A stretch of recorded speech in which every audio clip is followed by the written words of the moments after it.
That is Luka Doncic taking on the front runner from this season, Ja Morant. Memphis securely in that 8th slot, trying to hold off everybody else. The two-man game working to perfection, Smitty. Man, it's unbelievable to see a guy that size be able to dribble the basketball 2 or 3 dribbles and get to the rim and looking like a small forward. Ja Morant to the cup, going in. Winner. That's what I call him. He's a winner. Mavericks up at that point in the first quarter. Too easy. Is that a Euro step? That was slow. And the big man, when you 7'3" and knocking it down from downtown, who gonna stop you? Ain't nobody gonna stop you right there.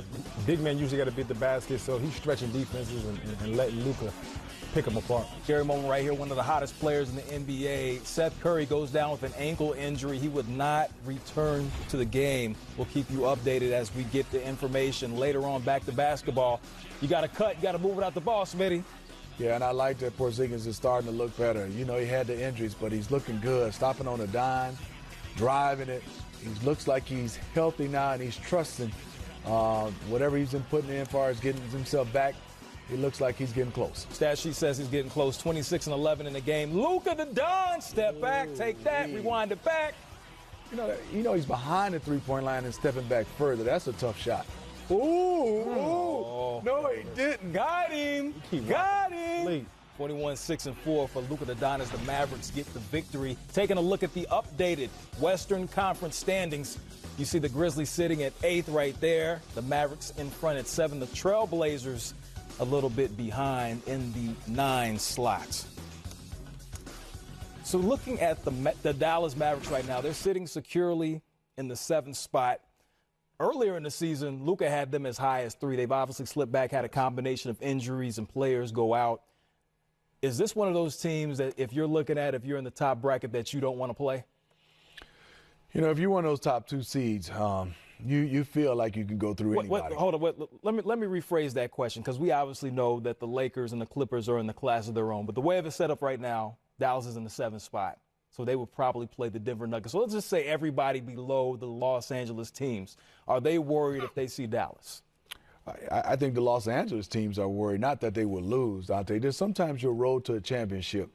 Not saying you want it to be easy, but if this kid can get hot, and sometimes you have games where you know you've been through this. You're playing a young team, and it gets down to the stretch. You know, as a veteran, experience, and talent, you're going to take over.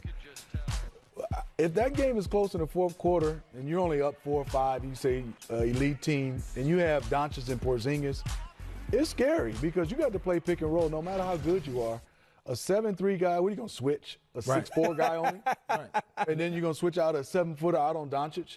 Advantage both those guys. I think you would definitely beat them, but that can make the series much harder for you. I think a team like Denver should be scared of them because they actually have a go-to guy. Doncic, when he gets in the playoffs, like, you don't know what he's going to make of that moment because he's such a gamer.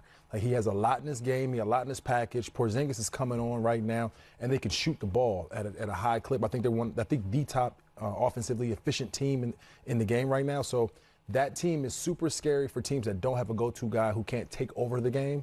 And Luka is probably going to shine in that moment. I'm looking forward to seeing what Luka can do. Obviously, we've seen that he's been a pro since his early teenage years. We've seen he's already been in these championship situations overseas. So I kind of have an idea what I'm going to see from Luka when we get into the postseason. But let's talk about Denver for just 1 second. They get blown out by the Warriors, a bad loss. We saw what happened when the Clippers took care of them the other day. How serious are we taking Denver at this point?